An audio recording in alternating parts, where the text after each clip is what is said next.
Khesari Lal Yadav Bhojpuri cinema में अपनी अलग पहचान बना चुके हैं। फैंस को उनकी फिल्मों और म्यूजिक वीडियोज का बेसब्री से इंतजार रहता है। अब उनकी फिल्म रंग दे बसंती का पोस्टर शेयर किया गया है, जिसमें खेसारी के नए लुक ने फैंस के दिलों में खलबली मचा दी है। फिल्म के पोस्टर में खेसारी लाल फौजी की भूमिका में नजर आ रहे हैं। खेसारी की फिल्म का पोस्टर रिलीज। फिल्म के पोस्टर में खेसारी लाल फौजी के लुक में बेहद आकर्षक लग रहे हैं, जिस वजह से इस फिल्म को लेकर सिने सोसाइटी में चर्चा का माहौल गर्म हो गया है। फिल्म 2024 में रिलीज होगी। रंग दे बसंती के निर्माता रोशन सिंह और निर्देशक प्रेमांशु सिंह हैं। फिल्म में खेसारी के साथ रति पांडे और डायना खान भी अहम रोल में हैं। रंग दे बसंती का निर्माण काफी भव्यता के साथ किया गया है। फिल्म को लेकर खेसारी लाल यादव ने कहा, फिल्म की शूटिंग कश्मीर की बर्फीली वादियों में बिना कपड़ों के करना आसान नहीं था, मगर उस ठंड में भी मैंने फिल्म की शूटिंग पूरी की।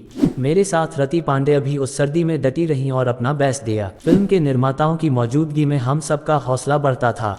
इसके उल्ट जब फिल्म की शूटिंग आजमगढ़ में शुरू हुई तो वहां बहुत ज्यादा गर्मी थी। वहां डायना, जो मेरी को स्टार हैं, उनके बर्दाश्त से गर्मी बाहर थी। खेसारी ने दोनों को एक्ट्रेस रति पांडे और डायना खान की जमकर तारीफ की। खासकर डायना खान को लेकर कहा कि आज तक मैंने उन जैसी खूबसूरत एक्ट्रेस नहीं देखी। शूटिंग के दौरान मेरे साथ उनकी जोड़ी मैच कराने के लिए मेकअप कम करना पड़ता था। उन्होंने कहा कि फिल्म शानदार बनी है, चाहता हूँ कि दर्शक इसे जरूर देखें।